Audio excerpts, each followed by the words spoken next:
Hey guys, Tom from Embeddable here. Today I'm going to introduce you to our new data playground. So what you'll notice over here on the left is that there's a nice icon that allows us to jump into the data playground. What we can do is play with our data models and understand what data we've got and actually what's happening behind the scenes. So for example, I might choose my customers model, and let's say I want to see the country of origin and number of customers. So we'll basically end up with some SQL being generated here, which is really nice, allows us to understand what's going on, and you can actually see the results.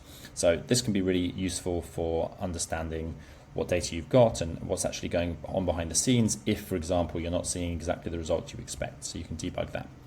But also when you're building out your models, it can be really useful to use the playground as you go.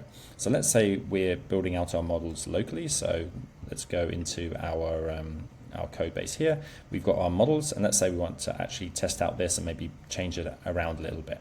What I can do is I can, on the terminal, run npm run embeddable dev, and what that will do is it will spin up a workspace that will actually use the local models, and it will refresh whenever we make changes to those models as well. This means that when we want to try things out, we can instantly see how that works. So that's now spun that up, and I've basically got exactly the same thing as I had before, and if I run the same query, we'll see something similar. But let's say I want to go in and instead of using SQL table to specify the table, I'm actually going to provide kind of an inner query here, where I'm saying actually I want customers where the country is equal to a specific country. Now if I save that, what you'll notice is that it refreshes over here, and then instantly I can see what's actually going on here. And you can see it's choosing just the United States users here.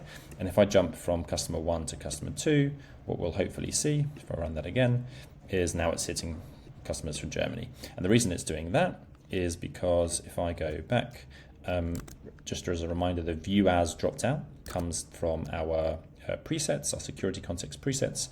So I've got customer 1, customer 2, and you can see it's using a country United States and country Germany here, which means that in the model it's going to change up what it's going to be passing here. So this can be really nice for testing your kind of row level security as well.